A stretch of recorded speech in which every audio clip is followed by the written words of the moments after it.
আসসালামু আলাইকুম দর্শক, আপনাদের সাথে সরাসরি যুক্ত হয়েছি চিফ মেট্রোপলিটন ম্যাজিস্ট্রেট কোর্ট থেকে। আপনাদেরকে জানানোর চেষ্টা করছি এখানকার বর্তমান পরিস্থিতি। দর্শক, আমরা জানি নায়িকা নুসরাত ফারিয়াকে আজ সকাল 9টার দিকে আদালতে হাজির করে ঢাকা মহানগর গোয়েন্দা পুলিশ। বিষয়টি নিশ্চিত করেছেন ঢাকা মহানগর দায়রা জজ কোর্ট আদালতের প্রধান public prosecutor PB Omar Faruk.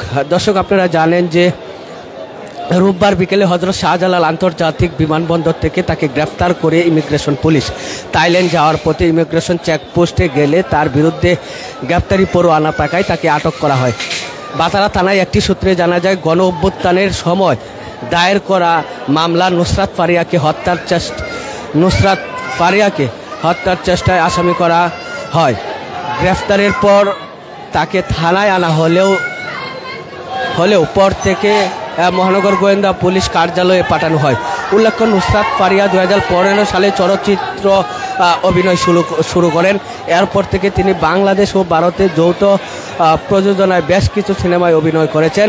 পাশাপাশি মডেল ও উপস্থাপক হিসেবেও তিনি জনপ্রিয়তা অর্জন করেছেন।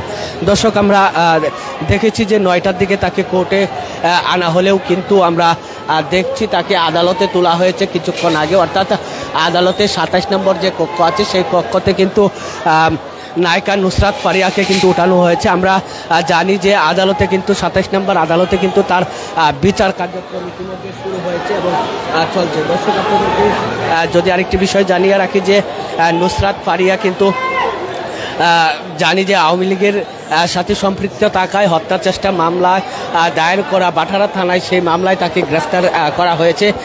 দর্শক, সে কিন্তু পালিয়ে চলে যেতে চেয়েছিলেন থাইল্যান্ড, সেখান থেকে কিন্তু তাকে ধরে নিয়ে আসা হয়েছে এবং তাকে ইমিগ্রেশন পুলিশ যখন তাকে গ্রেফতার করেছে তারপর থেকে আমরা দেখছি যে একটি চাঞ্চল্যকর পরিস্থিতি সৃষ্টি হয়েছে। দর্শক, আজকে আপনাদেরকে দেখানোর চেষ্টা করছি যে নুসরাত ফারিয়াকে বর্তমান পরিস্থিতি। দর্শক, নুসরাত ফারিয়াকে গ্রেফতার করার পর আজকে গতকাল বিকেলে কিন্তু তাকে গ্রেফতার করেছে পুলিশ, কিন্তু আজকে আমরা দেখেছি যে সকালবেলা তাকে সিএমএম কোর্টে নিয়ে আসা হয় এবং আজকে কিছুক্ষণ আগে দেখেছি যে তাকে 10টার দিকে কিন্তু তাকে আদালতে তোলা হয়েছে, 27 নম্বর আদালতে।